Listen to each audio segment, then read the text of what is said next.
Okay, let's hear from our race-winning driver for tonight's 53rd annual Coca-Cola 600, making his 300th career NASCAR Sprint Cup Series start. He wins for the 4th time at Charlotte Motor Speedway. He wins his 3rd Coca-Cola 600. He drives the number 5 Quaker State Chevrolet for Hendrick Motorsports. He captures his first win as a Hendrick Motorsports driver. And Kasey Kahne, big night tonight for you in NASCAR. Congratulations. Thanks a lot. It felt really good to put the entire race together and have speed all night long. Our Quaker State Chevrolet was really fast. The pit stops were great. The adjustments that Kahne and Keith came up with throughout the race were awesome, and it feels good to get a win for Hendrick Motorsports. It's something I've been looking forward to for a year and a half, to drive for Hendrick Motorsports and be teammates with Dale and Jimmy and Jeff, and to put it all together tonight and get the win feels pretty good. We'll take questions now for our race winner, Kasey Kahne. Let's start here with George. Let's go Tom, and then Joe. Kasey right here. George Diaz with the Orlando Sentinel. Was there any kind of motivational thing in the back of your head, you know, the celebration on Tuesday where all the drivers were up there and you were kind of last man standing, if you will, when all the drivers were honored? Obviously, you weren't a part of that because of the circumstances. Well, I wasn't part of that because I hadn't won a race for Hendrick Motorsports, so they brought me up because I was part of the team now. But either way, I was excited to be at Darlington and be in the 200th win picture after the race and celebrate with Jimmy Johnson and Mr. Hendrick and all the guys. And, you know, being there Tuesday night and listening to the stories of all the drivers who had won and thinking about the history that lies at Hendrick Motorsports and how much Rick Hendrick and Linda have done for the sport and done for so many people was pretty awesome. So I was super happy I was there and got to listen to those guys and be part of that. And great to win a race tonight and be the 201st win. Let's go to Tom, front row. Then we'll go to Joe, and then David Newton. Tom Bowles, front stretch in Athlon. So, Kasey, you get this dream ride. You've been waiting for it a year and 9 months, and then season starts out. Could not have been more disastrous, really, if you tried. Yeah. So I was just kind of wondering what your approach was to handling the slump, not just for yourself, but for your team to get through it, because in listening to you the last couple months, it seemed like you really felt like you needed to kind of step up and be a leader, not only for yourself, but everybody around you. Well, I think the biggest thing was for myself was just to figure out the cars and figure out how they drove, and it's been a little bit different for me. We've had speed, you know, even the last 5-6 races we've been in the top 10, but we haven't been near as fast as, say, Jimmy Johnson or a couple of those guys that have been winning the races. So I just knew for myself I need to step up. Our team's solid. Our cars are solid. We have Mr. Hendrick gives us everything we need to win races and to run up front, and tonight we were able to put it all together. But next week will be a new show. You know, we have to figure it out again next week in practice. But it's just tough. I mean, the competition's stout. I mean, it's hard just to move through the field and pass cars because everybody's so fast, and the cars are so competitive right now that it makes it difficult. But tonight we were able to kind of put one on them, and you know, had a car that was perfect throughout the last probably 200 laps, 150 laps. Our car was great. I never really doubted myself. I was upset at some of the things that may have happened, and you know, I made a huge mistake at Phoenix and hit the wall there. And but other than that, we were, you know, solid. We were fast, and it was just a matter of kind of getting past those 5 weeks and moving on and putting some solid races together. Let's go to Joe, and then we'll hear from Mr. Hendrick. Go ahead, Joe. Joe Manzer, NASCAR.com. Kasey, I you know, from the outside looking in, you know, coming over with Kenny to Hendrick Motorsports, everybody thinks, you know, magic's going to happen right away. And I guess, Rick, if you could speak to this too, but it just doesn't always seem to happen that way. Did anybody talk to you about, you know, you might have to have patience, or were you kind of shocked that you had to have as much patience as you have had that show? Well, I went for it right when the season started. We went testing, and the teams, you know, everybody seemed happy we were there, and the relationship started with the drivers and the crew chiefs, and I was having a blast, and we had speed in all the practices, and then things happened in the race. And so I was a little bit down on some of that stuff, but the good thing was they, just kind of moving into Hendrick Motorsports and being part of that, everybody was awesome to work with. And for me, I can sit there and look at what the other guys are doing and how it's working for them and how it's not. And, I'm able to learn a lot from my teammates, and I look forward to that for a long time. Let's hear from Rick. Rick, if you want to answer that question, and then I'll ask you just some general comments about tonight's win. And third straight week you've been up here. Wins at Darlington, All-Star race, and now at the Coke 600. Great 2-week stretch for you, but if you want to hit Joe's question first, that'd be great. Thank you.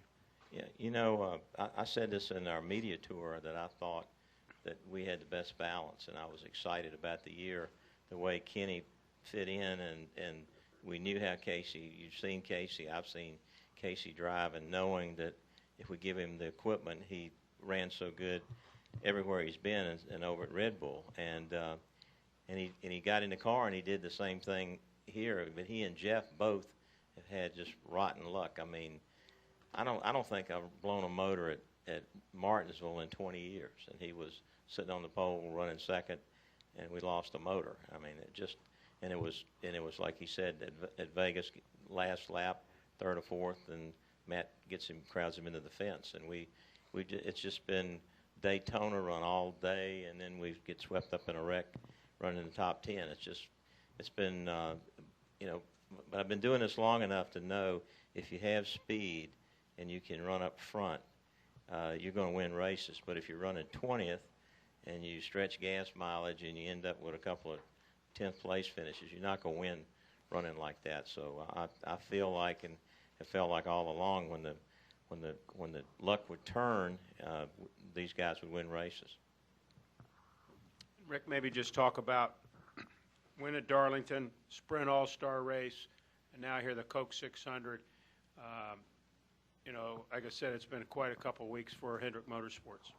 Yeah, I thought we weren't ever going to get to 200. We were in here the other day talking about it. And you run well, but you just can't close the deal. You have a bunch of second-place finishes. It's super competitive out here, and if you make one mistake in the pits or you miss an adjustment or you can have a problem. These guys race so hard. But, it's been an unbelievable week for us to get the 200 win at Darlington, then to come back and win the All-Star race. And I thought Kasey had won one of the segments. It was a photo finish with Brad. If he had won that race, I think he'd have probably been up behind Jimmy. Dale won the Open and a segment, ran good tonight. So it's, I think we're showing the potential of the teams, and I'm really looking forward to the second half of this year. I will open it back up for questions. I think we were going to go to David Newton, and then we'll go to the press box. Yeah, this is for, I guess both of you guys could answer it. On Tuesday, Rick, you kind of put the pressure on him. You asked him if he was going to win the 600 at your ribbon cutting, and Kasey said, I hope so, and you told him that wasn't good enough. Kasey, you like to even come out and say, yes, I'm going to win, but you kind of got over your bashful ways and did it. Talk about that. And, Rick, were you trying to kind of turn up the heat on him? Yeah, I'm always kind of, I don't say too much. I'd rather just try to perform when it's time. But, yeah, Mr. H was on me that day to win tonight, and it worked out. It felt good. It's been great. We were at HendrickCars.com that afternoon, kind of the grand opening there, and we were having some fun. So that was nice. I'm a big Churchill fan, and his comments were, sometimes your best isn't good enough. You have to do what's required. And I had a coach pull that on Chad one day. Chad got up and said he was going to try to win the championship. And the coach said, from Appalachian, he said, well, sometimes your best isn't good enough. And so we kind of kid around with that, and we were having a good time at the grand opening. And but I did have a gut feeling about him, how I've seen him win the race over here late at night in the All-Star race, and finding that groove, and listening to Kenny tonight make the adjustments. And he made some really, he wasn't afraid when he's running first to make another adjustment, and kept getting the car better and better and better. So now you got to win Dover. Okay. Let's go to Nate Ryan upstairs, I believe, and then we've got Kenny Francis join us, crew chief. Go ahead upstairs, press box. I'm sorry, go ahead, whoever's first. Lee Spencer, Fox Sports. Congratulations, Kasey. Through the tough times, can you talk about how important it was to have somebody like Kenny by your side, considering the relationship the two you have had over the last, however many years? It was really good, and towards the end of that, I got pretty down a couple times, and Kenny's like, "Oh, we got more cars, we got more fast cars, we'll be fine." And to me, that was, he's never really said anything to me like that before, but he definitely wasn't fine with the way that the season had went. But to that point, he knew we had speed, he knew we were all working hard and trying hard, and it just hadn't worked out to that point. So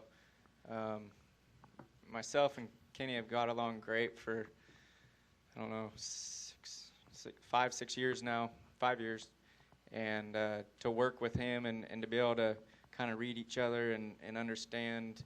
Tonight I started getting mad about my left front, and I wanted to go one direction, and he calmed me down and talked to me about going the other direction, and I got thinking about it, and that's the way we went. So, I mean, it's things like that he kind of understands that I get how I get once in a while, and we make it through, and we ended up winning tonight. But, yeah, Kenny's always been great for me.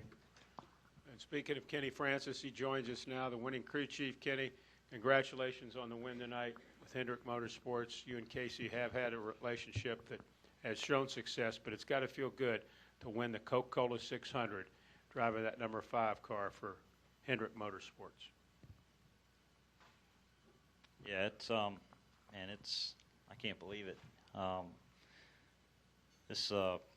win here at Charlotte, this is our home track, and, in front of our teammates, I'm sure there was a bunch of people from the shop here watching tonight. They put a lot of effort in. Like you say, the start of the season, we wrecked a bunch of cars, and they had to work really hard to put stuff back together. But, man, they always believed in us. They believed in us the whole time. I mean, it's been amazing, the support we've gotten from not only our shop that bolts our cars together, puts our cars together, but the chassis shop, the engine shop, the guys that hang the bodies. I mean, just everyone had overwhelming support for us and never got down on us when we went through that stretch of a few bad weeks. So it's pretty cool to win here for our teammates, our home track.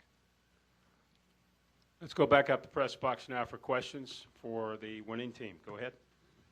Viv Bernstein, New York Times, for Kasey. After Jimmy won at Darlington, he presented Rick with a helmet with the 200, the drivers who had won the 200 races signed it, and obviously you didn't sign that. And I'm wondering if that weighed on you, if you thought about that, and maybe that motivated you at all.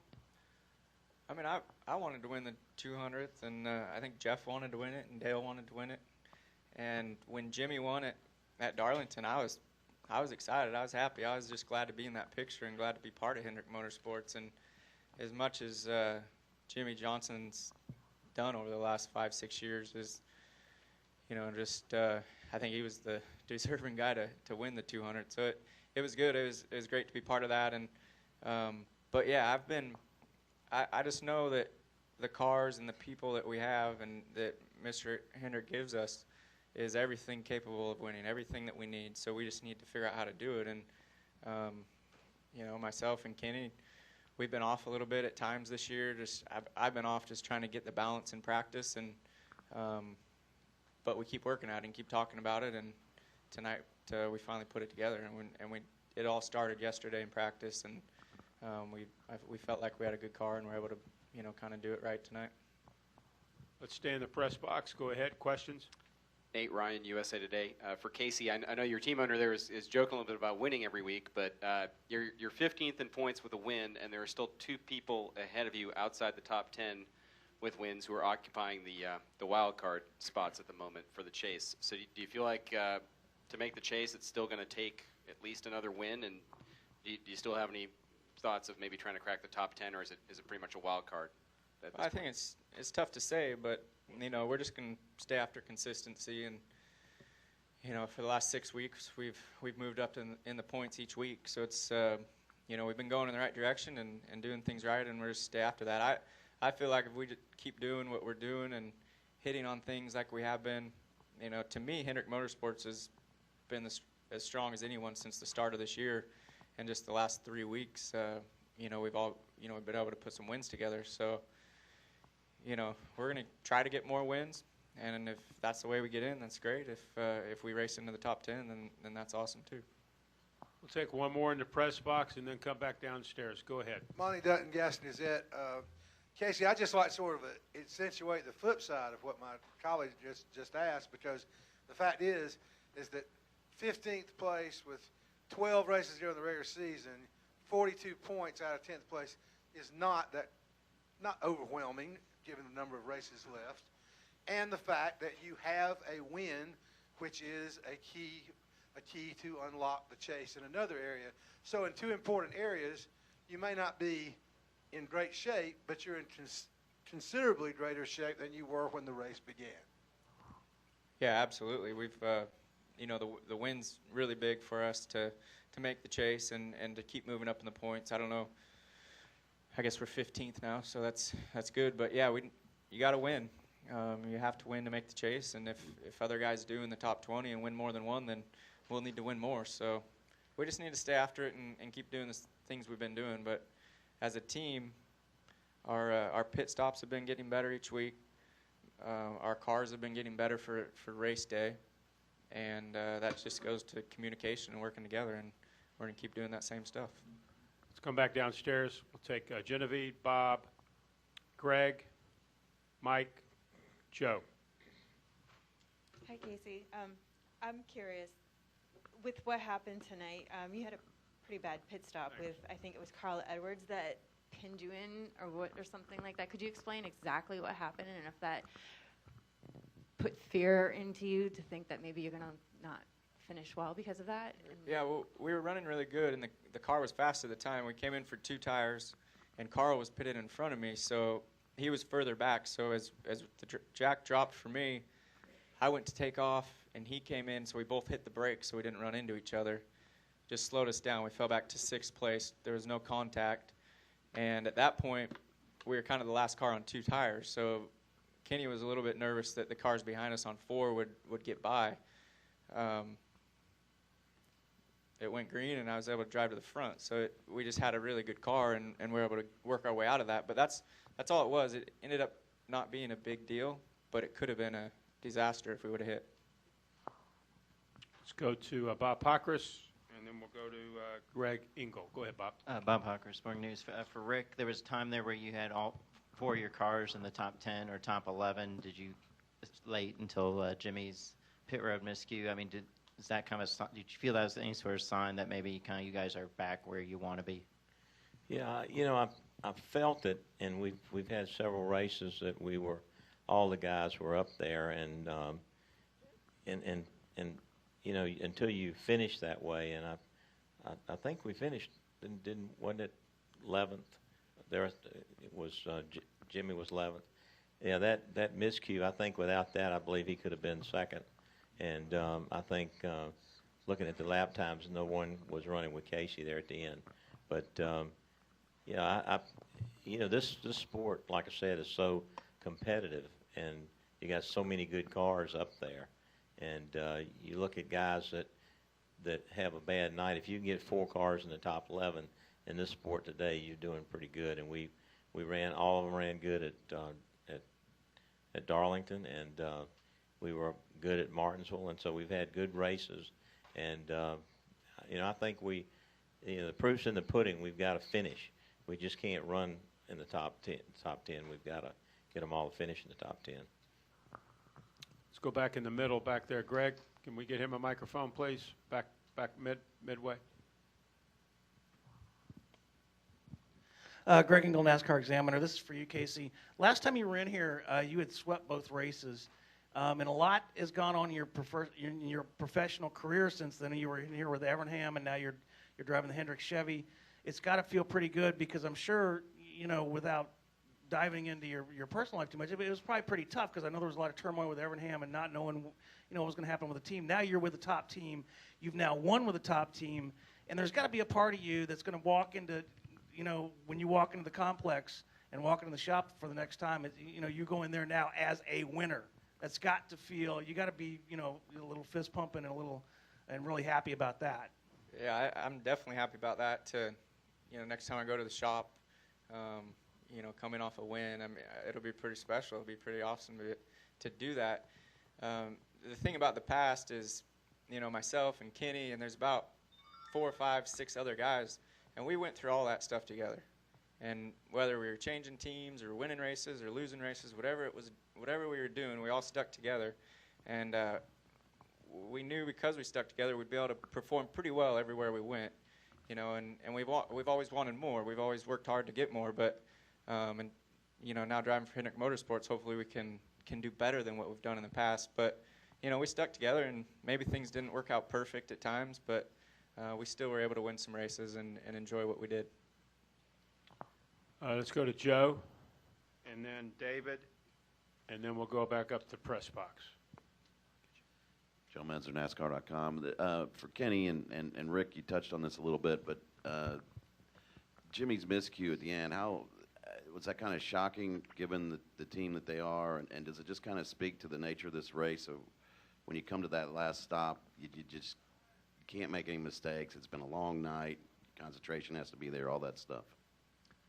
Well, it's definitely something that you talk to the guys about. Everyone needs to try to stay in their routine, stay in their rhythm. I didn't see exactly what happened on that stop, but I saw they had a miscue with the fuel can or something like that. But it was unfortunate, without really knowing what happened. The fuel cans that we use now are touchy, and they're kind of tricky to get unplugged sometimes because they fit real precisely. And I'm sure it was something with, they're trying to make sure the car's full. Jack dropped, he took off. The fuel guy was still trying to, get that last half gallon of fuel in it, and it just didn't work out. So I hate to see that happen because, like we said, that we had a shot at having all the cars in the top 10, and it didn't work out. But, the 48 ran pretty good all night, and it just was unfortunate at the end that happened. Right next door, David. David Carvell on NASCAR.com. Kenny, can you speak to the kind of challenge this race is for a crew chief given the changing conditions? And was the plan for you guys all night to make the car better at the end? Well, you always hope you can make it better at the end, but you really never know. I mean, you're kind of taking an educated guess at things and hoping they work out. If anybody knows it better than that, I don't know. That's all I know. And you just kind of look at each situation as it's presented to you and try to do the best you can with it and hope that you're making the right call. And, tonight everything worked out well. We felt like we had a good car coming in. You got to get your car fairly close in practice and hope you've got a good base to work from. And if you've got that, then it's, there's probably 5 or 6 cars that have that. And then it's all about, hopefully you hit it right at the right time. And it worked out for us tonight for sure. Let's go back up to the press box. Questions, please. Jim Utter from the Charlotte Observer for Rick. Talking to Kasey before the All-Star race weekend about the early part of the year, he said that he would get text messages from Jimmy Johnson constantly and talk to you a lot, that you were reassuring. I just wondered, what did you think how Kasey was dealing with the early part of the year? Well, I could see that he was, it was bothering him. I mean, a racer doesn't like to wreck a car or have bad luck, and it was, you could see it with Kenny too. I mean, they hated, to have those problems, and when you can see that again they had speed, I just tried to reassure them that, look, we're in this for the long haul, and you guys are running good. You just gotta have some brakes, and you can't help a guy cutting you off or putting you in the fence or wrecking in front of you or a broken piece. And getting the, Kenny comes in, he's got a new group of people he's got to work with, and a pit crew he's got to get used to, and they were making adjustments to the cars, and that takes a little bit longer sometimes. And but things, I think my job is to try to reassure them that we knew that that they were capable of winning races, again because of the speed, and Kenny's helped our other guys too. He brought some new ideas to our company that guys were trying, and so And Kasey in debriefs tells them the guys what he feels, and he's got a real strong relationship with Jimmy and Dale and Jeff. And I mean, that's one of the reasons we wanted these two guys there, was because we knew they would have an impact not on just the 5-car, but on all the cars, and they have. Stay upstairs, press box, and then we'll come back down. Go ahead. Jay Pennell with Athlon Sports. Over the 600 miles tonight, we saw 5 cautions, pretty much all of them for debris. It seemed to be the trend over the last couple weeks. Kyle Busch and Denny Hamlin were asked this. Kyle seemed to say it was, because you got the 43 best drivers out there. Denny kind of seemed to say that it was points racing has kind of changed the way. I wanted to get your guys' opinion on that. Is it one of those two things? Is it a lack of innovation that the crew chiefs have to play with the box that they're in? Just what do you think has led to so many green flag laps?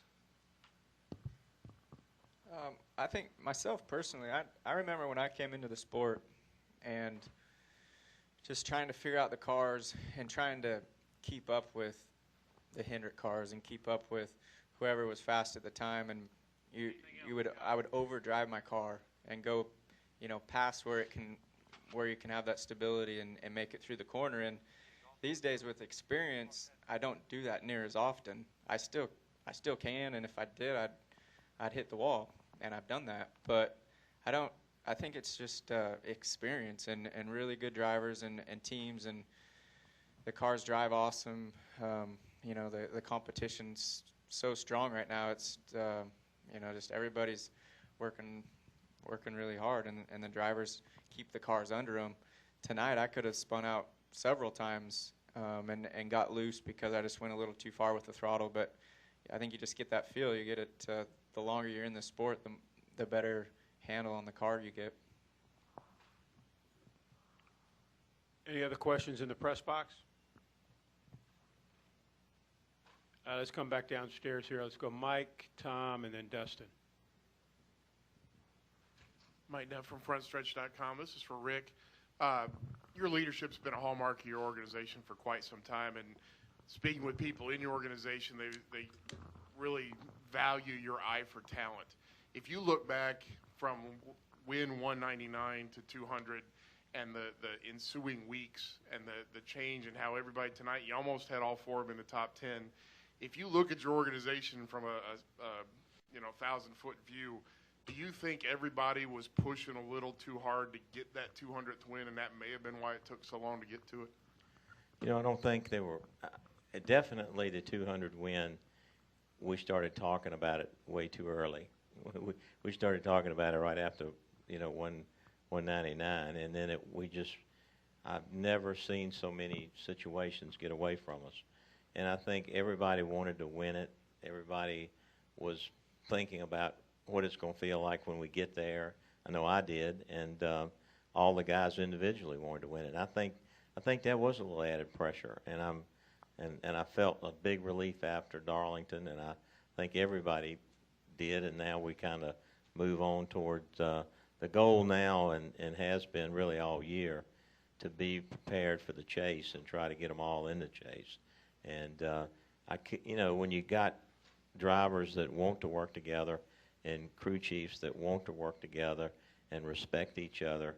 And again, these guys here fit in like a glove. And so everybody over there was excited about having them.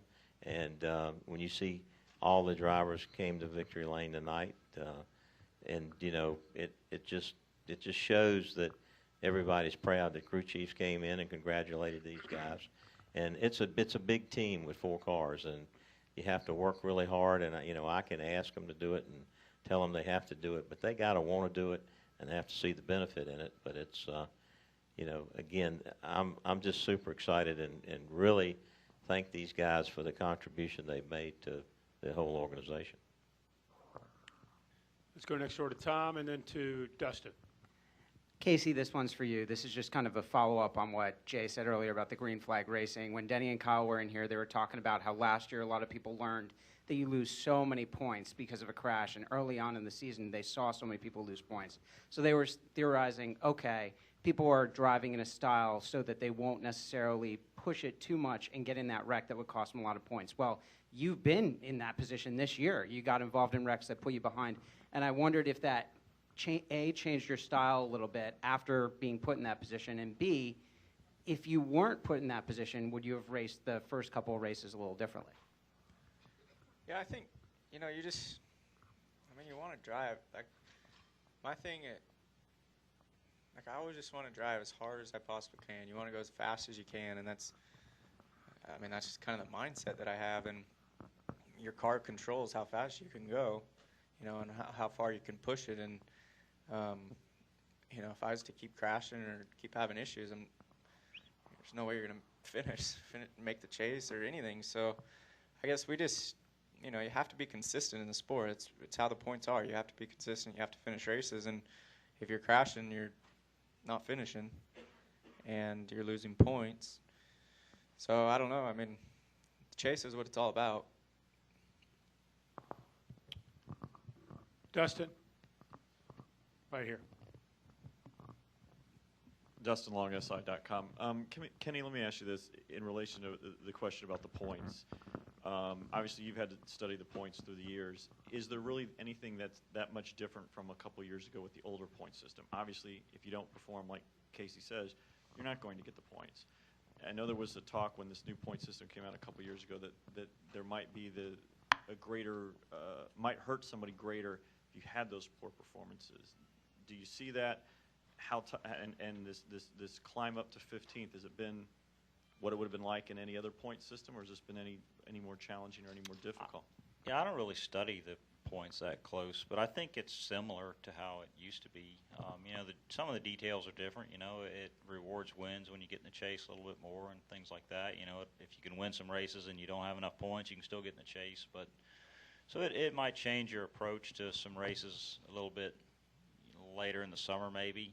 You know, depending on your position.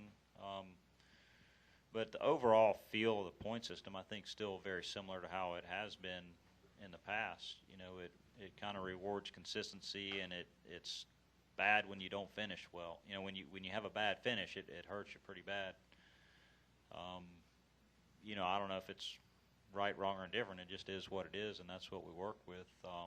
You know, I think it's fair. I think everyone's happy with it. So, you know, we just feel like, you know, number one, we want to win races because that's what this is all about. You know, we're out here racing. We want to win races. And then, you know, talking about the, you know, lack of a lot of wrecks and stuff this year, I think, you know, people realize if you wreck your car, you're not going to win the race. So, you know, discretion's the better part of valor. You know, if you don't have the car at that time, you know, get it to the next pit stop and work on it and make it better. So I think you're seeing some of that.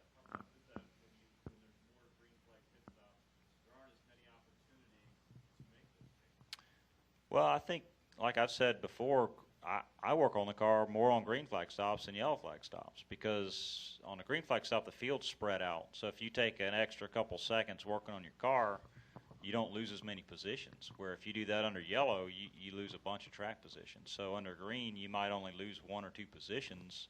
And if you make your car better, you'll make that up. You'll make up that 3 or 4 seconds. So that's the way I approach it. Let's go to Genevieve, David Newton, and then back in the far right to Jerry. This question's for Rick. Rick, hi, I'm Genevieve with Skirts and Scuffs. You pretty much put Kasey under the pressure this week with having him say he's going to win this week.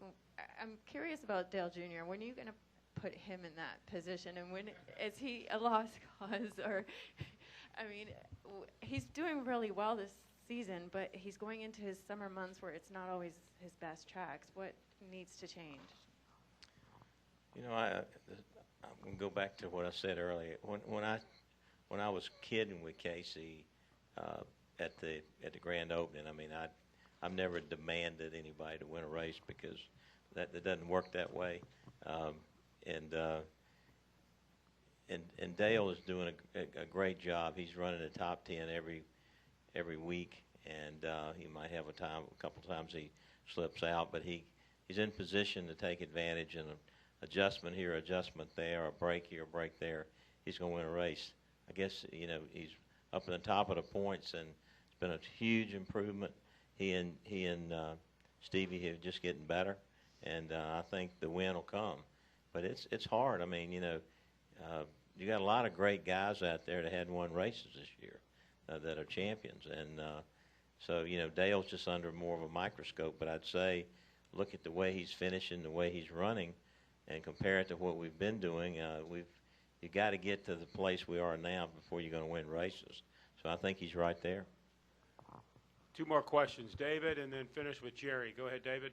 Yeah, Rick, David Newton, ESPN.com. I just was wondering, did you think about sticking a leg in the car and taking a victory ride? Didn't cross my mind. No, I'm still sore from the other one. I still got bruises. No, that was one and done. Now, I did say I'd get on top of the car at Talladega at Junior one, but I'll take that back too. I've retired. Back in the far right corner, finish it up, Jerry. Go ahead. Kasey, Jerry Bunkowski, Motorsport.com. Hindsight's always 20/20, and when you're a young driver, if you have an opportunity, you have to take it. But when you went to Evernham in 2004, you replaced Bill Elliott, but you were with Jack Roush before that. Have you ever thought about what might have been had you not made that move and you stayed with Roush? Well, I was with Yates, and Yates really didn't want anything to do with me. So the whole thing to go to Evernham was, that was the best opportunity I could ever imagined. And Ray took care of me. He taught me a lot. Bill Elliott helped me a ton that first season, and I wouldn't, even with some of the turmoil and things that happened, 4 or 5 years later, I wouldn't change any of that stuff. I think that's just, you grow and you learn, and I think all that stuff was good for me. And now to be at Hendrick Motorsports is just a dream come true. Certainly tonight's a dream come true. Congratulations, Kasey Kahne, Kenny Francis, and Rick Hendrick on winning the 53rd annual Coca-Cola 600.